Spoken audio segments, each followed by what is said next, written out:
আজকে আমার বারবারই একটা কথা মনে হচ্ছিল, নতুন জামা নতুন ভাত, কিন্তু মনের ভেতরটা কি সত্যিই নতুন হচ্ছে?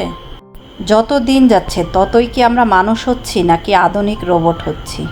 নতুন বছর মানেই শুধু একটা নতুন ক্যালেন্ডার না, আমার কাছে তো মনে হয় নতুন একটা বছর মানে হচ্ছে নতুন একটা চোখ, যেটা দিয়ে আমরা নিজেদেরকে নিজেদের আয়নায় দেখতে শিখি।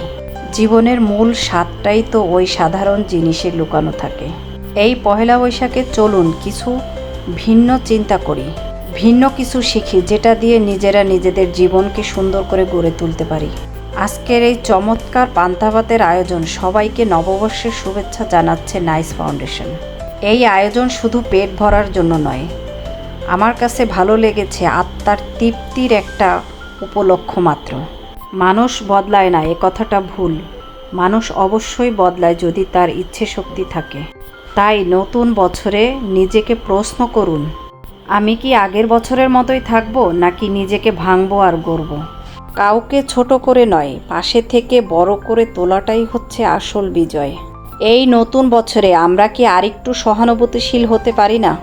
জেনে রাখো, জীবনের বড় অর্জনগুলো শুরু হয় একটুখানি চেষ্টায়।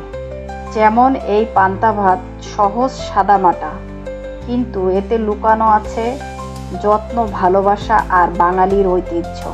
ঠিক তেমনি তোমার ছোট ছোট ভালো কাজগুলো একদিন হয়ে উঠতে পারে জীবনের মোড় ঘুরানোর উপহার। নাইস ফাউন্ডেশনকে ধন্যবাদ এমন একটি আয়োজনে আমাদের নিয়ে আসার জন্য। আমার ভিডিওটা যারা দেখছেন সকলের সুস্থতা এবং দীর্ঘায়ু কামনা করছি। আল্লাহ হাফেজ।